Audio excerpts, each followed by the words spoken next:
Yes, പറയൂ പറയൂ, ഞാൻ കേൾക്കുന്നുണ്ട്. ഇവിടെ 100 കൂട്ടം പണിയുണ്ട്. നിങ്ങൾ പറയൂ, എന്താ നിങ്ങൾ ഇവിടെ ഒരാഴ്ചയായിട്ട് ഇവിടെ വന്നിരിക്കുന്നവരുണ്ട്. അവിടെ ചെയ്യേണ്ടത് പെട്ടെന്ന് വന്ന് ചേച്ചീനെ എങ്ങനെ ചെയ്യുന്ന പറയുന്നത്? ചേച്ചി അവിടെ ഇരിക്കും, ഞങ്ങൾ വിളിക്കാം. അല്ലെങ്കിൽ ഇവിടെ 100 കൂട്ടം പണിയുണ്ട്, അതിൻ്റെ ഇടയിലാണ്. യെസ്, സാറിന് എന്താ വേണ്ടത്? സാർ ഇതൊക്കെ അറ്റസ്റ്റ് ചെയ്തിട്ട് വേണം ഞങ്ങൾക്ക് അപ്ലോഡ് ചെയ്യാൻ. സാർ ഇതൊക്കെ കൊണ്ടുപോയിട്ട് വേഗം വാ. ഒരു 100 തവണ പറഞ്ഞതല്ലേ, പിന്നെയും ഇങ്ങനെ ചോദിക്കുന്നത്? ആധാർ കാർഡ് ആ കൗണ്ടറിലാണ്, അവിടെ പോയിട്ട് നോക്കുക. ചേച്ചി OTP പറയും. എന്താ കേൾക്കുന്നില്ല? ഓർക്കനെ പറയും ചേച്ചി. 6532. ഓക്കെ,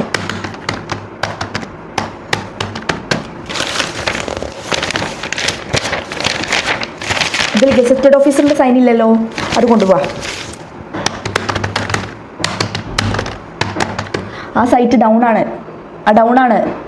ഒരാഴ്ചയായി ഡൗൺ ആയിട്ട് ഞങ്ങൾക്കൊന്നും ചെയ്യാൻ പറ്റൂല. ഹലോ സാർ, അതായിട്ടില്ല. ആയാലും അങ്ങോട്ട് വിളിക്കാം. അല്ലെങ്കിൽ ഇവിടെ ഉള്ളവർ പണി തീർക്കാൻ കഴിയില്ല. എന്നിട്ട് ഫോൺ വിളിച്ചിട്ട് തീർക്കാം.